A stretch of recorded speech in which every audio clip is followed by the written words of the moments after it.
यहाँ पर हमारे पास दिया है y equal to cos x की पावर में cos x की पावर में cos x dash dash dash infinitive. हमें dy by d x find करना है। तो सबसे पहले हम सॉल्व लिख दिए और जो गिवन है उसे लिख लेते हैं। तो गिवन में हमारे पास है y equal to cos x की पावर में cos x की पावर में cos x की पावर में cos x dash dash dash infinitive. तो cos x की पावर में x, cos x की पावर में x, cos x की पावर में x, ये कहाँ तक जा रहा है? ये इन्फिनिटिव तक जा रहा है। तो ये 3 बार दिख रहा था, मैं 4 बार दिखा दिया, बाकी है तो इन्फिनिटिव टाइम्स। अब अगर हम ध्यान से देखें तो ये y equal to cos x ठीक है, ठीक, और इसकी पावर में cos x plus cos x plus cos x infinitive times है। तो अगर मैं ये ध्यान से देखूँ तो ये सेम है, सेम टू सेम है। तो इतने की जगह मैं y लिख सकता हूँ, y लिख लिया मैंने। अब y पावर में आ गया, cos x की पावर में y आ गया। चाहे तो हम यहाँ ब्रैकेट भी लगा सकते हैं ताकि और हम लोग को अच्छे से समझ में आए। अब जब भी किसी फंक्शन की पावर में कोई फंक्शन आ जाता है तो हम डिफरेंशिएशन करते टाइम उसका लॉग ले लेते हैं। तो हम लिखेंगे टेकिंग लॉग बोथ साइड, दोनों तरफ लॉग लेंगे। तो log y equal to log cos x की पावर में y, तो ये हो जाएगा log y, ये y जम करके सामने आ जाएगा y into log cos x। फिर हम डिफ्रेंशिएशन कर लेंगे। तो डिफ्रेंशिएशन करेंगे तो डी बाई डी एक्स लग जाएगा, इस तरफ log y है और ये y into log cos x है।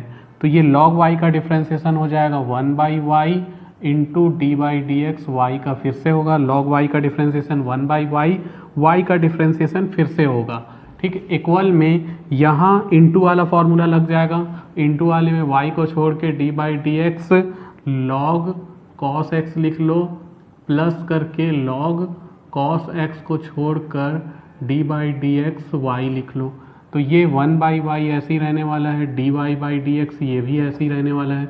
इक्वल में y log cos x log cos x, log का डिफ्रेंशिएशन होता है 1 बाई एक्स, तो log cos x का हो जाएगा 1 बाई cos x, ठीक। log x का डिफ्रेंशिएशन 1 बाई एक्स, तो log cos x का differentiation 1 by cos x। cos x का डिफ्रेंशिएशन हम फिर से करेंगे, तो डिफ्रेंशिएशन cos x लिख दिए plus log cos x, y का differentiation dy by d x वैसे ही रहने वाला है।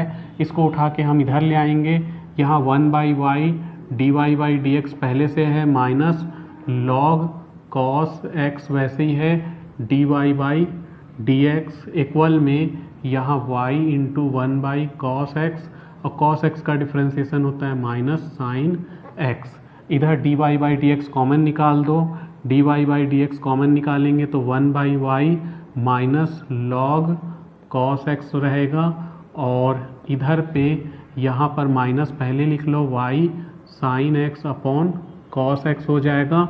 इधर एलसीएम लेंगे तो dy बाई डी एक्स वैसे ही है, इंटू में ये एलसीएम ले तो y पूरे के अपॉन में 1 minus y into log cos x, तो y पूरे के अपॉन में आ गया, इधर y का इंटू हो गया तो y log cos x equal में minus y into ten x. अब ये पलट के उधर मल्टीप्लाई हो जाएगा, तो dy by d x equal to ये पलट के उधर गया तो माइनस पहले रहेगा, y का स्क्वायर हो जाएगा, y square into ten x upon में 1 minus y log cos x। तो यही हमारा आंसर है, ठीक। dy बाई डी एक्स हमें फाइंड करना था, ये डिफ्रेंशिएशन करना था, तो dy बाई डी एक्स की वैल्यू ये आ चुकी है। कई बार ये प्रूफ करने भी दिया जाता है, और यहाँ मैं बता दूँ कई बार log के साथ हम लोग बेस में e भी लिखते हैं, तो नहीं भी लिखोगे तो चलेगा, या लिखना है तो ऐसे बेस में e लिखा जा सकता है log के साथ। जहाँ जहाँ log है सबके साथ बेस में e लिख सकते हैं। जैसा कि मैंने कहा अगर नहीं भी लिखना है तो भी चलेगा, तो जहाँ जहाँ log है मैंने लिख लिया, यही हमारा आंसर है।